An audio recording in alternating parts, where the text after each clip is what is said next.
Hi mga ka-RG! Ayan, ang muling nagbabalik ang inyong lingkod. Ayan, ipiniflex ko lang guys yung mga tanim ko kahit anong busy.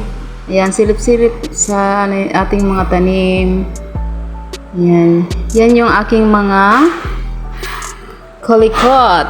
Ayan, siling labuyo yan guys. Simula na sila ng mamunga. Nagsisimula na silang mamunga guys, oh, di ba? Ito yung aking matamis na, ang commercial daw ito guys na papaya. Ayan. At ito yung aking tomato. Ito din ay siling labuyo din ito guys. Ayan. Sobrang dami sila. Pag namumunga na silang mamunga guys, ito yung aking mga bell pepper. Yan, nagsimula na din siyang mamunga. Mga ka-RG. Ayan. Itong aking tomato. Dalawang guys sa isang pot. Ito yung aking upland kangkong. Libre na talaga kami ng ulam. Pang emergency ito guys. Yan, ito yung aking mga dahong sibuyas. Yeah, sibuyas dahon. Ito yung nung guys, nung maliliit pa kami guys, maraming nito si nanay. At ito yung kanyang palaging iniihaw at kinakain niya guys. Yan, inuulam niya. Ito yung aking, malaki na yung aking basil. Malaki na. Hindi pwedeng mawalan ako ng basil sa garden guys para pantaboy ng mga insekto. So isang timba guys, dalawa sila guys. Ayan, may siling labuyo at talong. Ayan. Diba? Sobrang daming bunga guys. Oh. Ito yung aking siling labuyo din ito guys. Sa amin guys ay kulikot. Ito yung aking mga ginger. Sobrang laki na guys. Oh. Ayan. 3 months na yan guys. 4 na lang na buwan guys ang hihintayin. Pwede na silang ha-harvest. Ayan. May luyang dilaw din ako guys. Oh. Diba? Ito yung aking tomato.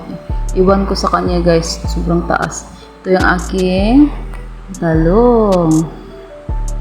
Epektibo talaga guys yung aking ginawang mga pataba. Sariling ko lang guys, gawa. Yung mga pataba ko guys. Sa putas guys ay ako ng diba, sobrang daming abunga guys. Ang bulaklak guys. Yan ay dahil sa aking ginawang pataba. Ito yung guys, bell pepper to guys. Sobrang daming bunga guys. Hindi masyadong makita dahil sobrang dami din ang kanyang dahon. Malabo ang dahon. Daming bunga nito guys. Ito din yung aking okra. Ito yun guys, yung nagbibilib talaga ako sa ginawa kong pataba guys. FAA guys, yung fish amino acids guys. Yun yung ginawa ko dito. Ayan. So, diba? Sobrang ganda yung niya. Tubo. Alam nyo guys, muntika na itong mamatay guys. Lahat ng tinanim kong mga okra dahil inuuod siya guys. At nagtaka ako dahil sobrang taas niya guys, hindi pa siya namunga. Kaya nilagyan ko siya ng fish amino acids guys. Ayan, kaya ngayon sobrang daming sanga ng kanyang sobrang daming sanga talaga guys. At sobrang ganda ng mga dahon niya. Sobrang effective yung mga ginawa kong mga pataba guys, diba? At yung potash guys, yung sasaging, yung balat niya guys, binababad ko sa tubig. Yun yung mga inihalo ko sa sa tubig, sa timba, isang timba guys. Yan, yun yung palagi kong dinidilig sa kanila, kaya ganyan na lamang ang kanyang mga bunga. Sobrang lalaki. Ngayon guys, baka magtaka kayo kung bakit pinalaki ko sila ng pinalaki yung aking ang mga bunga ng okra. Kasi ay ako pag sa Karaskal na kami titira guys. Kaya ginawa ko siyang pinapahinog ko sila para doon na naman ako mag-garden. Yan, di ba? Para hindi na ako bibili ng mga buto. Diba guys? Kaya ito yung aking talong. Sobrang laki yan guys. Pero pinupo